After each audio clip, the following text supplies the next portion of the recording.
हम तुम्हारे साथ हैं। माझं नाव बाजीराव मते, मी नाशिकवरून आलेलो आहे। नाही, मोर्चासाठी आलो आहे। जे महाराष्ट्रामध्ये ज्या प्रमाणात मत चोरीचा प्रकार जो झालेला आहे, अनेक मत याद्यांमध्ये घोळे आणि त्यांच्या नावामध्ये घोळे, नवी मुंबई सारख्या आयुक्तांच्या बंगल्यामध्ये 500 नावं सापडतात, कोणाचे नाव सुलभ शौचालयाच्या ऍड्रेसवर सापडतात।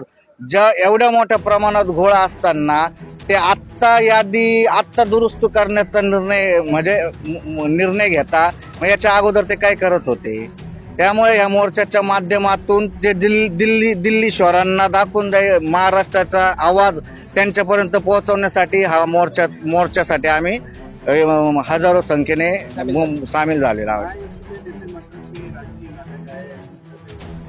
नाही ना, त्यांना आरोप करायला काय जातं? त्यांनी राजकीय नाटक असतं तर सर्व एकाच पक्षाकडे का जाता? बरोबर आहे ना, त्यांच्याकडे काहीतरी आहे म्हणूनच तिकडे जाऊन ते निवडून येत आहे ना। त्यांना एवढं वाटतंय ना, तर मग त्यांनी आता समोरासमोर येऊन निवडणूक लढावी, बॅलेट पेपरवर निवडणूक घेतली पाहिजे। त्यांना बोलायला काय जातं? तरुणांचा रोजगाराचा प्रश्न आहे, मी माझं मत कोणाला देतो हेच मला कळत नाही। त्यामुळे त्यांच्या बोलण्याकडे आम्ही गांभीर्याने घेत नाही आणि त्यांना महाराष्ट्र नवनिर्माण सेना कधी गांभीर्याने घेतलं नाही। नाही, ते मोर्चा काढण्याचा सर्वांचा अधिकार आहे, त्यांनी काढला पाहिजे।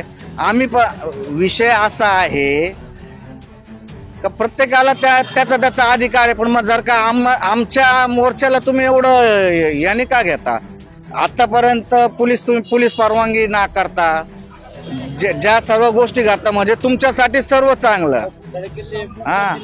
आणि एवढ्या मोठ्या प्रमाणामध्ये त्यांनी अत्याचार चालू, शेतकऱ्यांचं हे चालू, मग शेतकऱ्यांचं आता दुष्काळ पडला त्यावेळेस त्यांना मुख मोर्चा नाही काढता आला का? काय हे सगळे नोटंकीबाज आहे, हे सगळे बसलेले तिन्ही नाही का? ते गांधीजीचे 3 माकडं आहे, एक ऐकत नाही, एक बाहेर झालेला आहे, एकाला दिसत नाही, अशी परिस्थिती या महाराष्ट्राच्यांनी करून ठेवलेली आहे।